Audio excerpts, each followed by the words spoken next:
Nagtataka nga ako, parang yung mga iba na naging kandidato, nag-deliver lang yata ng suka, nabigyan na ng certificate of candidacy.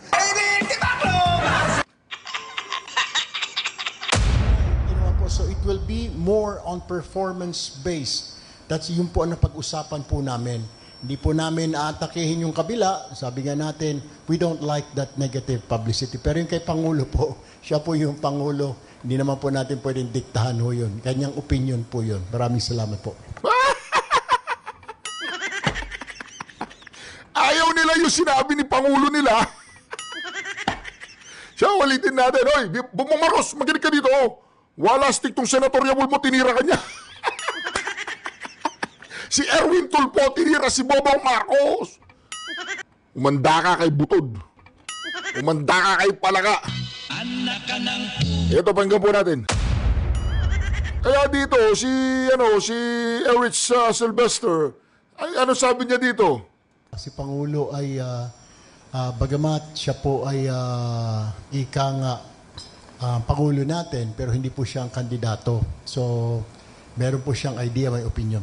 Nag-usap-usap na po itong alyansa na we will stay away from negative campaigning. Ang gagawin na lang po namin, siguro, lahat naman ho kami ng mga kasama ko rito, we will just base it on our performance. Hindi po namin babanatan yung kabila, kundi ilalatag lang ho namin yung mga nagawa. Kumpiyansa po ako na itong mga kasama ko ho ngayon dito may ginawa. Either sa local government, sa kongreso, sa... Oo, sila may ginawa, ikaw. Ba, nandiyan ka? Umalis ka nga dyan. Pagibitbit mo nga yan, pagibitbit mo, tanggalin mo dyan.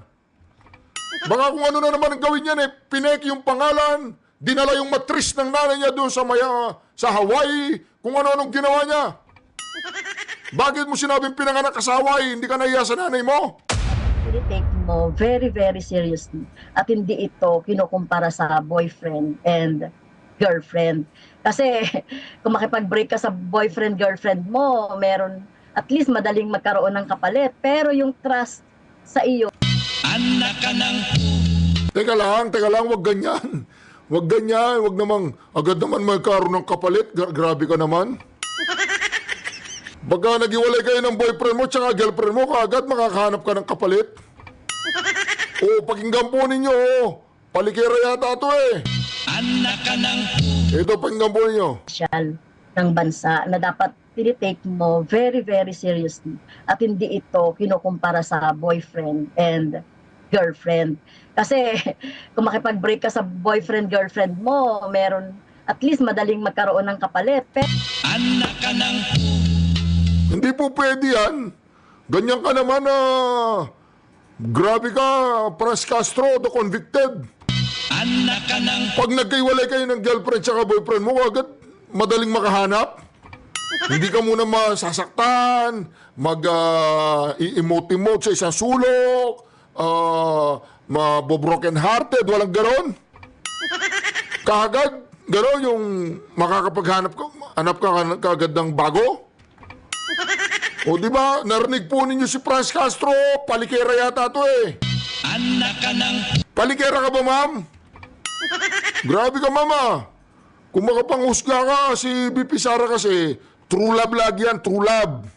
Alam niyo po nung unang tumakbo si Bongbong Marcos ng pagka-presidente, di ba sabi niya, hindi siya nakikipag-away, hindi siya pala away, ayaw niyang mag-ano sa negative campaign, yung unity. Alam po ba ninyo ngayon talagang na siya, iba na. Pero ngayon, para sinuka na siya ni Erich Sylvester Tulfo. Anak ka ng... Di po ba mga ka-reaction ito, pakinggan po natin si Bongbong Marcos. Tapos pakikinggan natin si Erich. Si Erich muna pakinggan natin, ha? Ang gagawin na lang po namin, si Pangulo ay, bagamat siya po ay ika nga Pangulo natin, pero hindi po siya ang kandidato. So, meron po siyang idea, may opinion. Nag-usap-usap na po itong alyansa na we will stay away from negative campaigning. Ang gagawin na lang po namin, siguro lahat naman ho kami ng mga kasama ko rito, we will just base it on our performance. Hindi po namin babanatan yung kabila, kundi ilalatag lang ho namin yung mga nagawa. Kumpiyansa po ako na itong mga kasama ko ho ngayon dito may ginawa. Either sa local government. Hindi babanatan yung kabila daw. Oy, Bobong Marcos, ano daw, presidente ka raw, presidente ka, pero hindi ikaw yung hindi ikaw yung kandidato. Pakinggan po ninyo, sinuka nila yung kanilang presidente. Ano ba kayo? Si Pangulo ay, bagamat siya po ay ika nga Pangulo natin, pero hindi po siya ang kandidato. So, meron po siyang idea, may opinion. Nag-usap-usap na po itong alyansa na we will stay away from negative campaigning. Di ba binabanatan mo si Marcoleta nung nakaraang buwan yata yun? Di ba binabanatan mo si Marcoleta? Sinasabi mo, matatanda na sila, matatanda na. Yung ba sinabi mo, hindi? O, pakitanggal po sa record yung matanda in aid of the legislation. Pakinggan natin si Bobong Marcos, ha? Ng dugo dahil sa tukhang. Bahid ng dugo dahil sa tukhang. Wala sa kanilang kasabwat sa pagbulsa ng sako-sakong pera, pinagsamantalaan ang krisis ng pandemya, pinabayaan ang ating mga kababayan na magkasakit at mamatay. Mga kapatid, yung mga makikinig sa atin sa radyo, si Pangulong Bongbong Marcos po yan. Sinabi niya yan during the campaign kick-off rally kahapon sa Lawag. Oh, yung alyansa ng Bagong Pilipinas. Ang sabi nila, Rally. ang word na ginamit ng maraming observers ay maanghang. Maanghang. Oo. Correct. Yeah. Kasi parang sinasabi ni Presidente, wala doon sa kanilang mga hanay yung nanamantala sa pandemya. Aray! Wala yung mga pumalakpak habang kinakanti tayo ng China. Eto, Ay, grabe Nasa naman. na yun? Oh. pakinggan natin. Game. Wala sa kanila ang mga pumapalakpak sa China at natutuwa pa kapag tayo ay binobomba ng tubig. Tayo ba ay papayag na babalik sa panahon gusto kung kailan gusto ng ating mga liderato maging probinsya tayo ng China? Babalik ba tayo sa nakaraan na ibinubugaw ang ating bayan bilang isang sugalan ng mga dayuhan? Walang nagnanais na Pilipino na mabalik tayo sa ganyang klaseng pagpatakbo. Kami naman nagsasang-ayon sa sinabi. Kasi talagang wala namang may gusto na talaga may under tayo ng China. No? Pero sabi ko nga sa inyo, the 90-day campaign na may mga pambubuska from different camps. Ano? At sinabi rin nga kagabi na, pero Mr. President, sa likod nyo, meron dyan, sinabi, author ng Pogo. Ay! Oh, diba? So masakit yun kapag Masakit binalikan ka yun, ng ganon. oo. Tapos yung kapag nung ilang times tayong inapi-api, may kumibo ba? Oo. May iba doon, yung iba daw doon hindi kumibo. Correct. So, Pero, ganon. pumapalakpak habang nag-i-speech. Oo, Ganon. lalo na pag SONA, palakpakan, standing Oo. ovation. Okay, Correct. okay. Uy, correct ko lang yung sinabi ko Oh. kanina. Hindi ko alam anong lumabas sa bibig ko. Pero alyansa ng Bagong Pilipinas. Okay. Oh, Yes, hindi ko alam ang sinabi ko kanina. Yan. Oo. So, ito pa. Oh. Sa tingin ko po mga kareaksyon, alam nyo nung nag-i-speech si Bobong Marcos, nung nag-i-speech siya, ipapakita ko sa inyo ha, nung nag-i-speech siya, habang nag-i-speech po siya, walang pumapalakpak sa mga senadorya balls. Kaya dito, si Erich Sylvester, ay ano sabi niya dito? Si Pangulo ay, bagamat siya po ay ika nga Pangulo natin, pero hindi po siya ang kandidato. So, meron po siyang idea, may opinion. Nag-usap-usap na po itong alyansa na we will stay away from negative campaigning. Ang gagawin na lang po namin, siguro lahat naman ho kami ng mga kasama ko rito, we will just base it on our performance. Hindi po namin babanatan yung kabila, kundi ilalatag lang ho namin yung mga nagawa. Kumpiyansa po ako na itong mga kasama ko ho ngayon dito may ginawa. Either sa local government, sa kongreso, sa Oo, sila may ginawa, ikaw. Ba, nandiyan ka? Umalis ka nga dyan. Pagibitbit mo nga yan, pagibitbit mo, tanggalin mo dyan. Baka kung ano na naman ang gawin yan, pineki yung pangalan, dinala yung matris ng nanay niya doon sa Hawaii, kung ano-anong ginawa niya. Bakit mo sinabing pinanganak ka sa Hawaii, hindi ka nahiya sa nanay mo? Di ba sinusuka po nila si Bobong Marcos o ayaw daw nila yung sinasabi ni Bobong Marcos? Yung puro negative yung sa campaign. Negative yung sinasabi ni Bobong Marcos. Ito, isa pa to eh. Ito. Ito. Mani! Bumili ka ng suka! Yung mukhasim! Punay! Pabili nga po ng suka. Nagtataka na ako, parang yung mga iba na naging kandidato, nag-deliver lang yata ng suka, nabigyan na ng certificate of candidacy.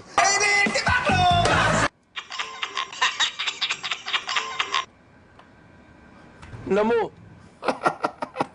Ayun po. Masyado pong negative si Bobong Marcos ngayon sa kampanya. Sinusuka po siya ng kanyang mga senatoriables.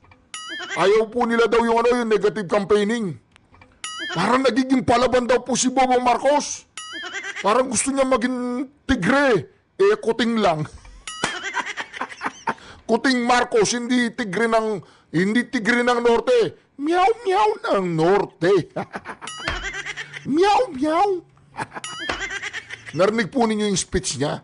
Binlag ko kasi yun, hindi nyo pinakinggan eh. Maraming hindi sa inyo eh, hindi nanood eh. Ang ganda ng vlog ko na yun eh, kinumpara ko yung pag-speech niya nung tumatakbo siyang presidente, napakabait, hindi pala away, ayaw niya ng negative campaign. Pero po ngayon, wala stick. Tinatawag po niya mga pinabili lang na suka, pinagmamayabang niya ang kanyang mga senador, yung iba raw hindi makumple-kumpleto yung kanilang lineup, sila daw talagang malalakas ang kanilang lineup. Wala pong pumapalakpak sa kanyang mga joke. Mas malakas pa ang mga babaeng ito kaysa sa mga lalaki. Wala pong pumapalakpak. Mismong kanyang mga senadors doon sa likod, hindi pumapalakpak. At ngayon, lantaran na po. Lantaran na sinusuka na siya ni Eric Sylvester Erwin, the Hawaiian boy. The mandurugas sa kanyang pangalan, dinugas niya ang pangalan niya, pinalitan. Isa siyang tinatawag nating conman. Mantakin mo yan, tatawagin kang conman. Bakit ka tatawagin na conman? O hindi ka ba conman nun? O hindi daw po siya conman. Pakitanggal po ang conman sa record in aid of the legislation. Naku po, Erich, ito po pakinggan ulit. Si Pangulo ay, bagamat siya po ay Pangulo natin, pero hindi po siya ang kandidato. So, meron po siyang idea, may opinion. Nag-usap-usap na po itong alyansa na we will stay away from negative campaigning. Ayaw po nila yung opinion ng kanilang Pangulo. Ayaw mo yung negative campaigning ni Bobong Marcos.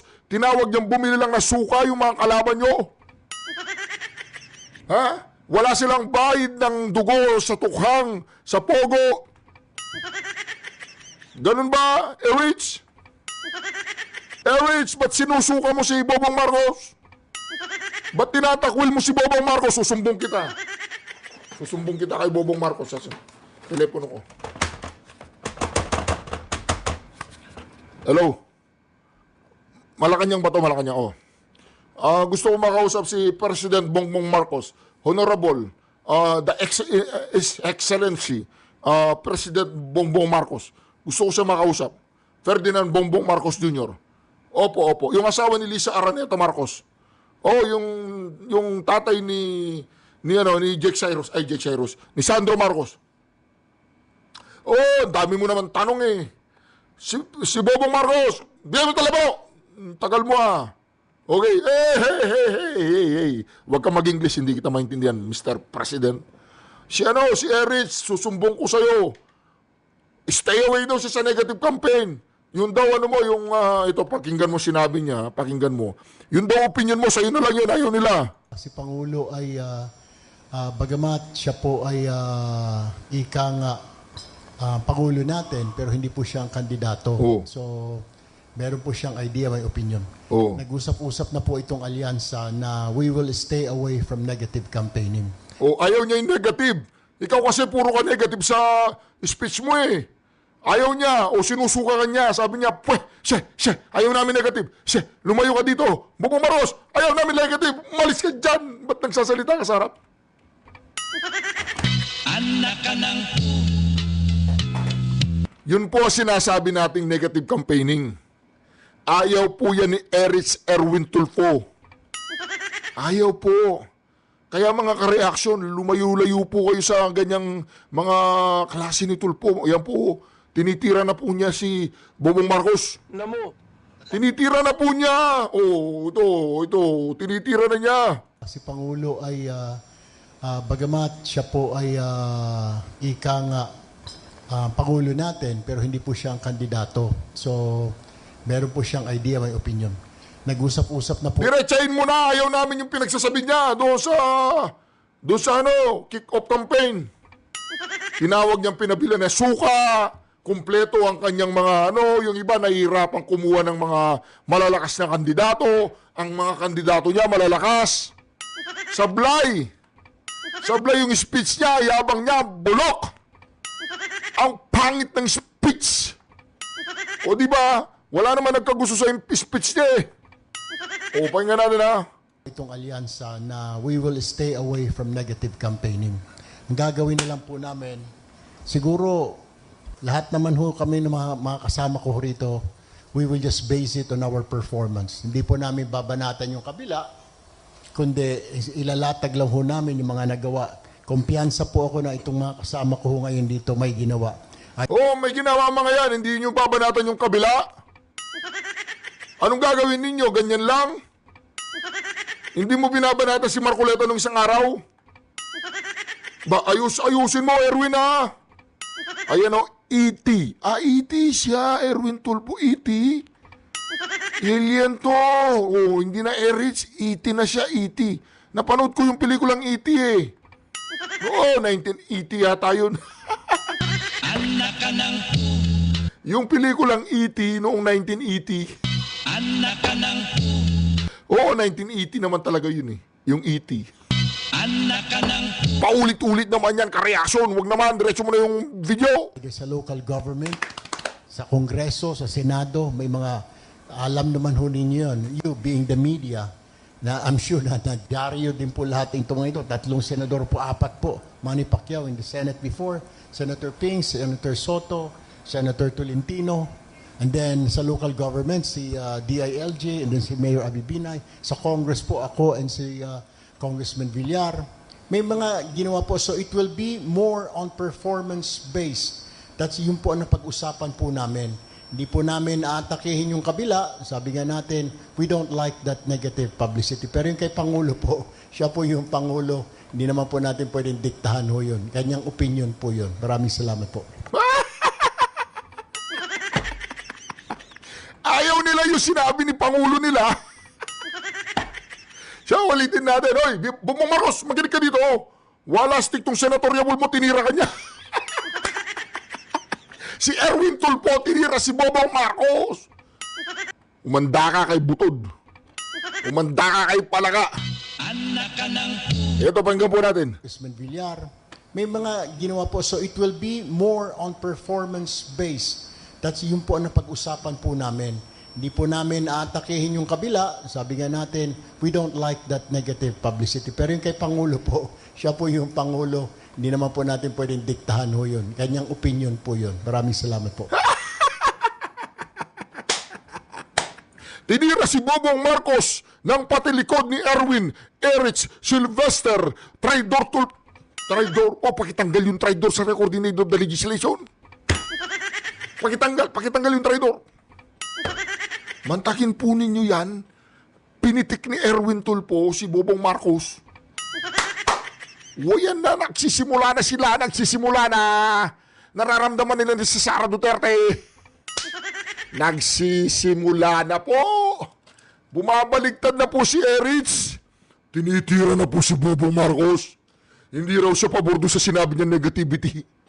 Ano ba yung negativity? Ito, isa pa tong negativity na to eh. Pakinggan niyo. Mami! Bumili ka ng suka! Yung mukhasim! Punay!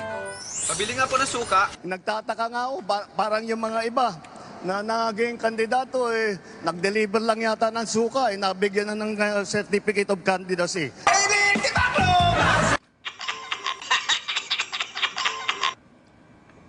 Oh, di ba? ito pagyan natin. Meron talagang pinatungkulan ng diretso yung nasa Pasig. Oh. Di ba? Hindi Ilog Pasig Pasig Coliseum Pasig sa city ay meron pong event doon kagabi at meron tungkol sa propeta. Ay. Propeta? Anong Oo. propeta? Pakinggan niya natin. Wala po sa kanila ang tilang sakristan ng isang bulaang propeta na nasasakdal dahil sa pagyurak sa ating kabataan at sa ating kababaihan. Sobrang negative naman niya si Pastor Apollo Kibuloy yan. Yan po. O di ba puro negative.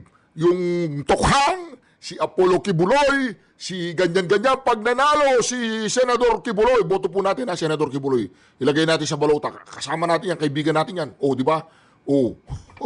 Hindi po ako membro ng KOJC. Hindi ako membro niyan. Hindi ako membro. Pero pabor po ako kay Kibuloy doon sa kanyang standing patungkol sa Pilipinas.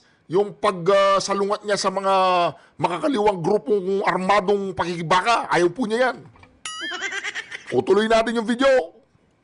Wala sa kanila ang tagataguyod ng pugad ng krimen, ng sentro ng paglalapastangan ng mga kababaihan na mga pogo. Asan na yung bulaang propeta? Parang Grabe. about Nasa Pogo yun first- eh. Nasa first hindi. sentence. Magkarugtong. Nagkarugtong. Sinabi So, anyway. ni Presidente yung sa Eh, bulaang propeta, Asa na? sinegway sa Oo. Pogo. So again, Iba rin sinasabi sinabi. namin wala po kaming sinasabing may mali or tama sa mga opinion niya ng mga politiko po. So sinasabi lang namin na kagabi ang first day ng national campaign, yon ang naging mga anghang na sinabi sa lawag na nag-react ang mga nasa Pasig City. May sagot agad. Tapos yung mga nasa Cavite ay nambuska doon sa mga palitan ng mga maanghang na salita.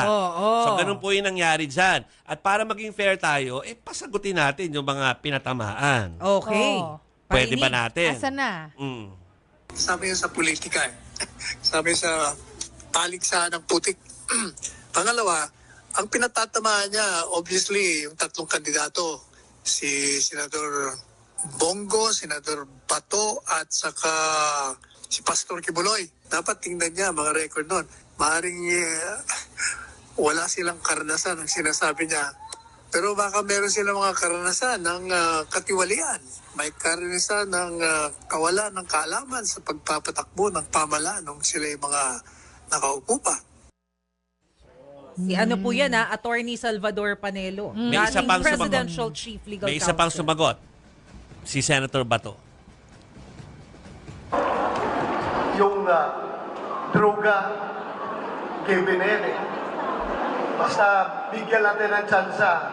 Sigurado yan. At kung atin ang Malacanang, kayang-kaya natin yan. Ang kasuporta ko doon sa aking laban ay si Senator Bongo at si Senator Robin Padilla.